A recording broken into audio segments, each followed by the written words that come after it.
Bom dia, amadinhos. Boa tarde para quem é de boa tarde também.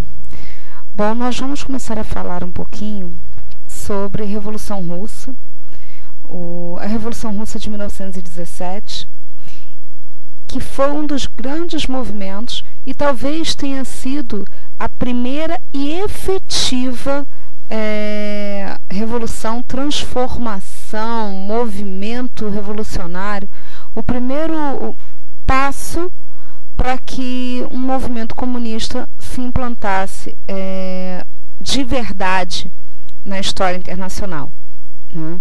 É interessante observar que é a primeira revolução comunista ou socialista que a gente vai ver que vai ter resultados sólidos e duradouros. Aqui não vem ao caso se ela funcionou ou não, se esse movimento socialista / comunista funcionou efetivamente ou não, né?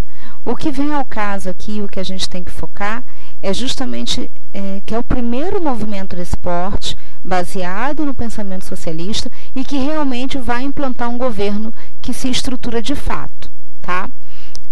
Para começar, a gente tem que pensar que situação estava a Rússia nesse período, né?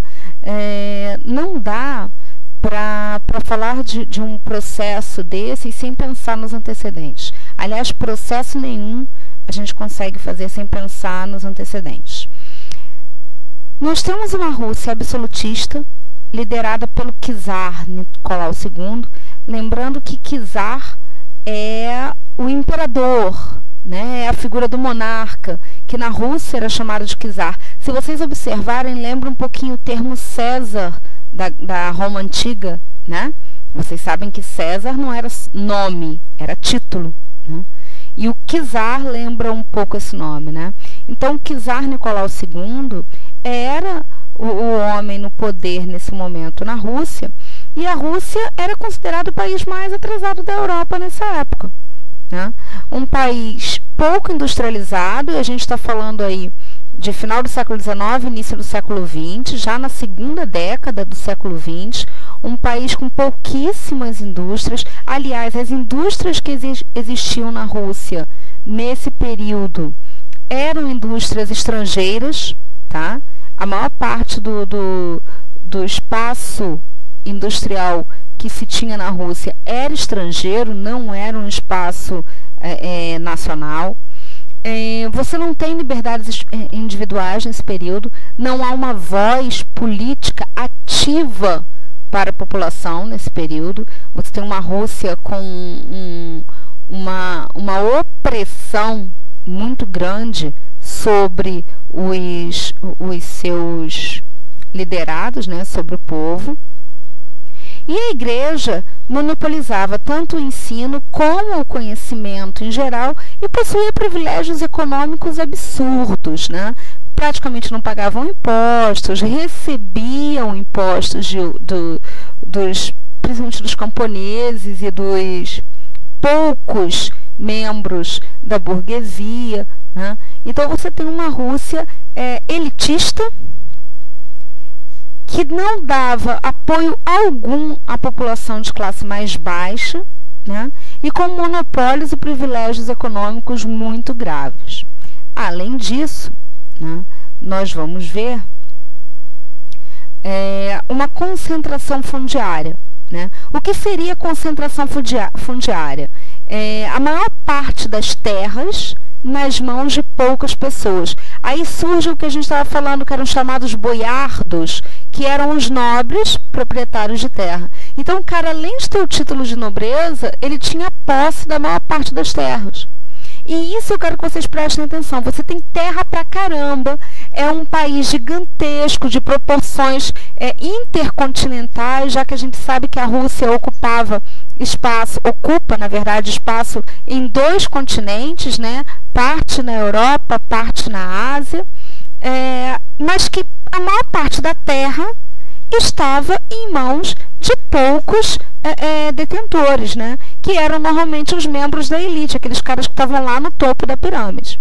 Além disso, os camponeses, também chamados de mujiques ou murriques, né? Na verdade eles eram mais chamados de mujiques, eles eram explorados de uma maneira que beirava o pensamento feudal. Lembram lá atrás do feudalismo, quando nós falamos sobre a exploração extrema do campesinato, dos membros do campesinato? Pois é, você tem aí um grupo que é explorado à exaustão para que poucos conseguissem lucro. Vejam bem que essa exploração fundiária não mudou muito se a gente for parar para pensar hoje em dia, né? Nós temos aí muita terra nas mãos de pouca gente, e esses poucos que detêm essa terra exploram a esmagadora maioria daqueles que lá trabalham, né? Não mudou tanto. Lembram que eu falei que as indústrias que existiam pertenciam a outros países e não à Rússia? Pois é, a maior parte das indústrias que existiam em território russo pertenciam a 4 países especificamente: a Bélgica, França, Alemanha e Inglaterra. E aqui, gente, eu peço que vocês observem bastante a questão da Inglaterra, porque a Inglaterra não vai gostar nada quando a Rússia toma determinadas medidas sobre as indústrias após a Revolução, tá bom? Prestem bastante atenção nisso. Continuando aí a brincadeira, aqui nós temos uma imagem do czar Nicolau II. E aqui eu quero que vocês parem um pouquinho e lembrem, eu não sei se é da época de vocês, mas há pouco tempo até passou na televisão um desenho chamado Anastácia, que conta a história de uma princesa russa perdida. Alguns devem se lembrar.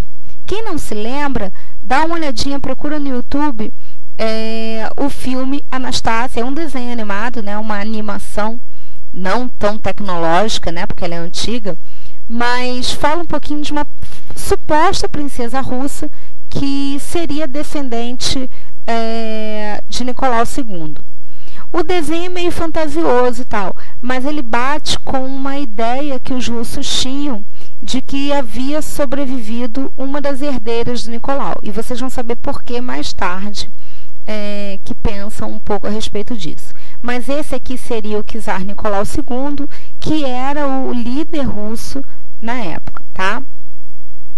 Aqui nós temos uma imagem, é um quadro feito durante o transformar, digamos assim, da sociedade russa, que mostra bem a exploração que o Estado czarista fazia sobre a população. Observem aqui a figura do czar, apoiado por um membro religioso. Esse aqui, para alguns, seria a figura do Rasputin, ou Rasputin, que seria uma espécie de guru espiritual e político do czar, tá? E a força do Estado representada por um soldado, né, em que ele chicoteia, ele açoita o povo magro, com fome, para que carregue o Estado e a igreja nas costas, né? Percebam que coisa interessante nessa imagem, que vocês têm uma criança, vocês têm o idoso, vocês têm a mulher, tem a figura da mulher, e eles caminham sobre outros que já haviam perecido devido a essa exploração. Então você tem um Estado que o tempo inteiro, peraí que eu tenho que voltar, um Estado que o tempo inteiro se coloca, de certa forma, distante dessa ideia de que o povo estaria ajudando ou faria parte de um pensamento democrático. Não é um pensamento democrático, né? Você tem um Estado em que você vê o povo sendo explorado ao extremo, tá bom? Até aí tudo bem, galerinha? Bom, continuando aí. Deixa eu clicar. Assim também nós temos os movimentos que se colocaram contra esse Estado ao longo do tempo, né? Se vocês observarem aí, nós vamos ter esses movimentos desde o final do século XIX, né? Movimentos clandestinos, né? Movimentos nihilistas, ou seja, anarquistas, movimentos que se colocavam contra o governo de uma maneira mais radical, principalmente devido à prática de atentados, né? Eram movimentos que praticavam a ideia de atentados, acreditavam que através disso mostrariam a força. Tinham movimentos populistas chamados Narodniks, ou seja, era um socialismo com base rural, era o socialismo rural, né? Era algo mais voltado para disputa por terras, disputa por espaço para os camponeses. Além disso, em 1901, surge o chamado Partido Socialista Revolucionário, que era formado por camponeses e por intelectuais, né? E isso é interessante, observem que vai se juntar a classe camponesa, os trabalhadores do campo, os trabalhadores rurais, com intelectuais, com pensadores da época, né? Além disso, nós temos o surgimento do POSDR, que é o Partido Operário Social Democrata Russo, em 1898. Esse era formado especialmente por intelectuais. Em 1903, houve uma dissidência do partido. Houve o que a gente chama de cisma. Lembram quando eu falei de cisma com vocês há um tempo atrás? Cisma é toda divisão que acontece em uma instituição, tá? Então, houve o cisma do Partido Operário Social Democrata Russo e eles foram divididos em dois grupos. Os mencheviques, que eram chamados de minoria, né? E os bolcheviques, que eram a maioria do partido. Até aí, tudo bem, galerinha? Tranquilo?